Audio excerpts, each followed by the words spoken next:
پاکستان اور بھارت کے درمیان دریاؤں کی تقسیم ایک اہم مسئلہ بن گیا ہے۔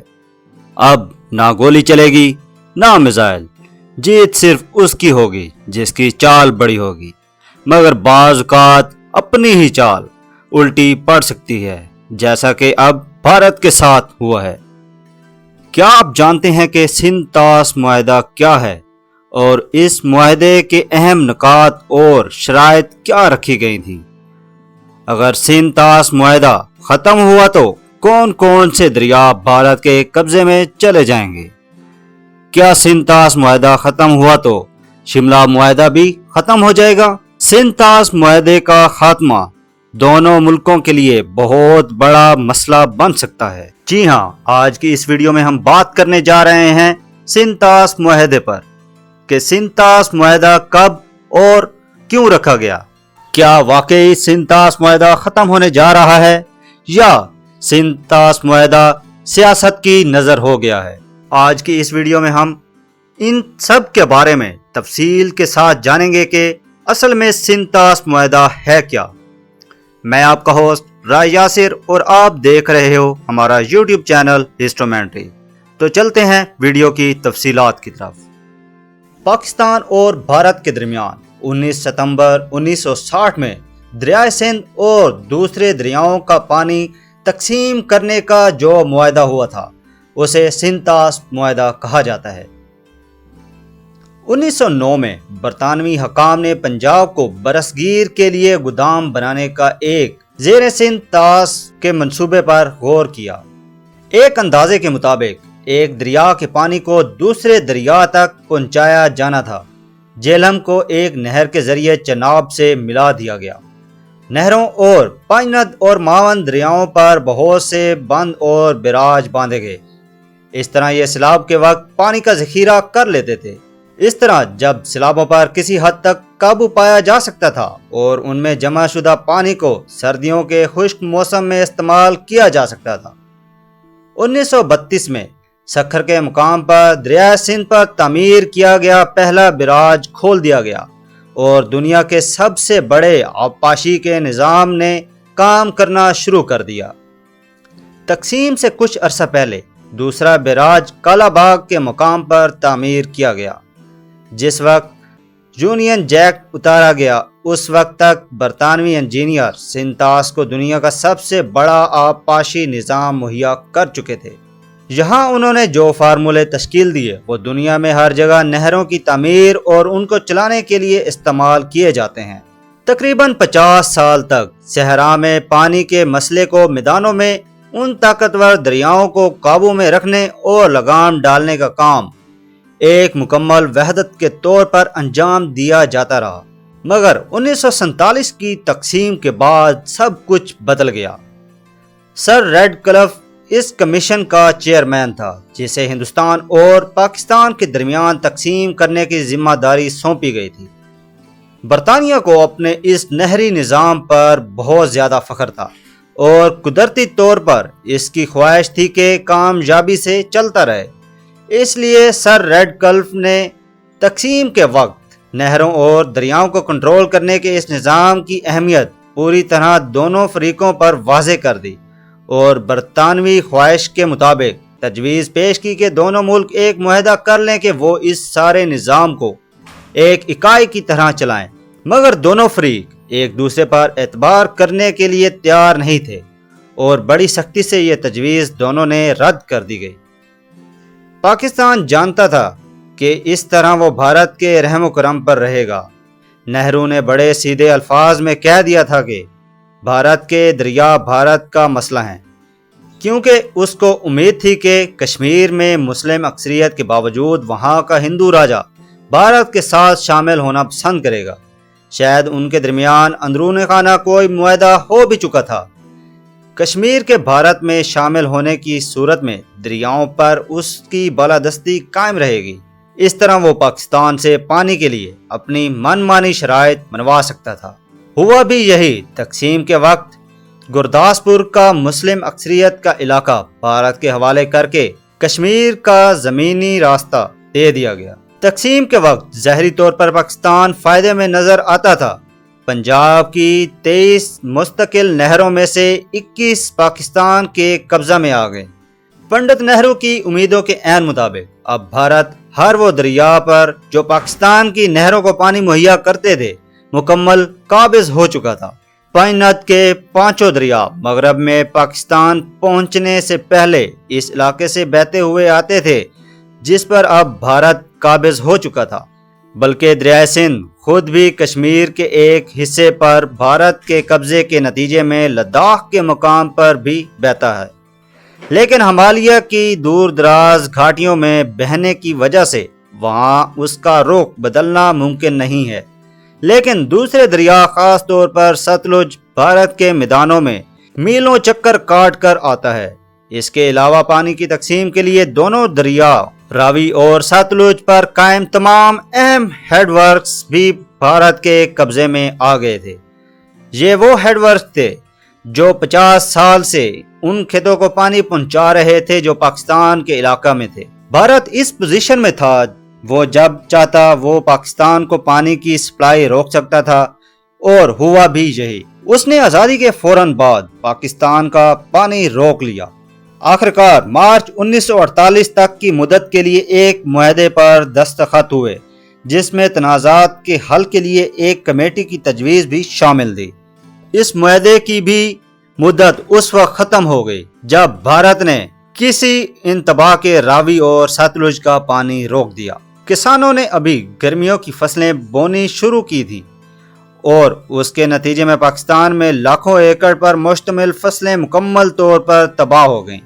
بعد میں بھارت نے یہ موقف اختیار کیا کہ سب کچھ غلط فہمی کی بنا پر ہوا ہے، لیکن پاکستانیوں کا خیال تھا کہ یہ ایک سوچی سمجھی سازش کے تحت ہوا تھا، اور اس کا مقصد پاکستان کو تباہ و برباد بلکہ اپنا محتاج کرنا تھا۔ وہ دوبارہ بھارت میں انضمام پر مجبور ہو جائیں۔ اس سے پاکستان کو ناقابل فراموش سبق ملا، اور اس نے پختہ ارادہ کر لیا کہ وہ اپنا دریائی آبپاشی کا نظام قائم کرے گا۔ پاکستان اور بھارت کے درمیان تکرار جاری تھی۔ یہ پانی کی قیمت اور دریائی پانی وصول کرنے کے اوقات کے حوالے سے نہ ختم ہونے والے تنازعات تھے۔ اس مسئلے میں عارضی بنیادوں پر جو معاہدے ہوئے وہ پاکستان کے لیے غیر تسلی بخش تھے، کیونکہ جب برصغیر کے تمام مغربی علاقوں میں پانی کی سپلائی میں کمی ہوتی تھی تو بھارت پاکستان کا پانی اپنے استعمال کے لیے روک لیتا تھا۔ جب موسمی سیلاب پائنت دریاؤں میں امڑ آتے تھے تو یہ پانی پاکستان کے سالانہ کوٹے میں سے منہا کر لیا جاتا تھا، جو پاکستان کے کسی کام کا نہیں آتا تھا۔ اپنی بقا کی خاطر لاچاری کی صورت میں پاکستان نے دریائے سندھ پر کام کرنا شروع کر دیا۔ 1951 میں ورلڈ بینک کی کوشش کی وجہ سے دونوں ممالک سندھ طاس نظام کو ایک وحدت کے طور پر چلانے کے لیے آپس میں تعاون کر لیں اور کسی معاہدے پر پہنچنے کے لیے کوشش کریں۔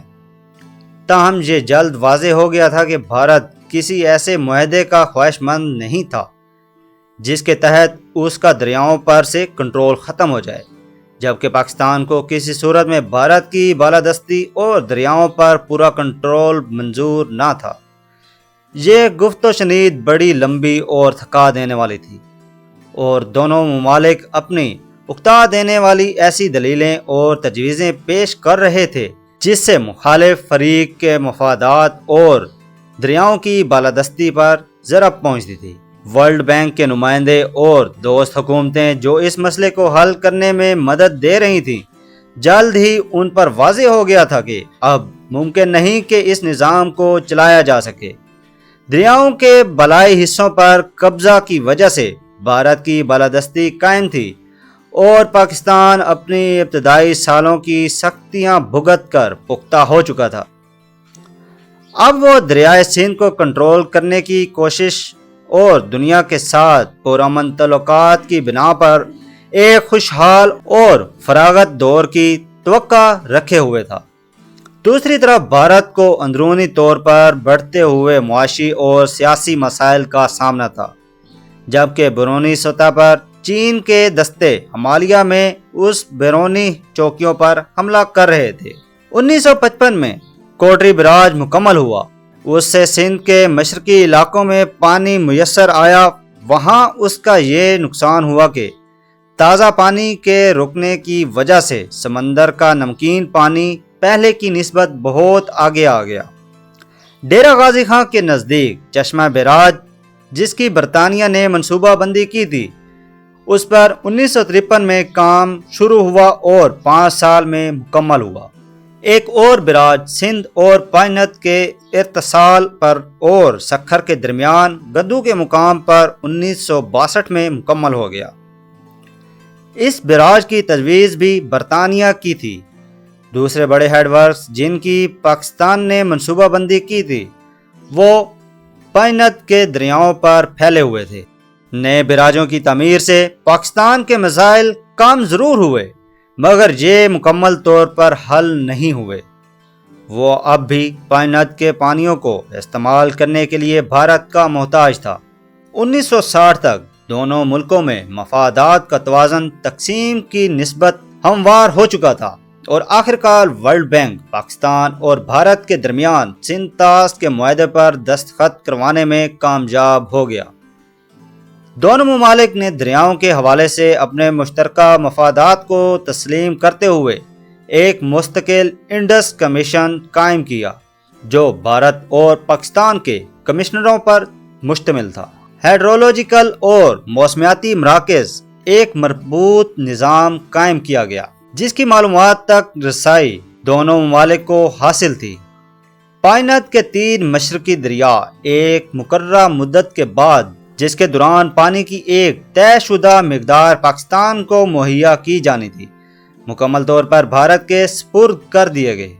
دریائے سندھ اور پائنت کے 2 جہلم اور چناب پر پاکستان کی حاکمیت تسلیم کیے گئے اور بھارت نے وعدہ کیا کہ وہ پاکستان میں ان کے بہاؤ میں کبھی کوئی مداخلت نہیں کرے گا۔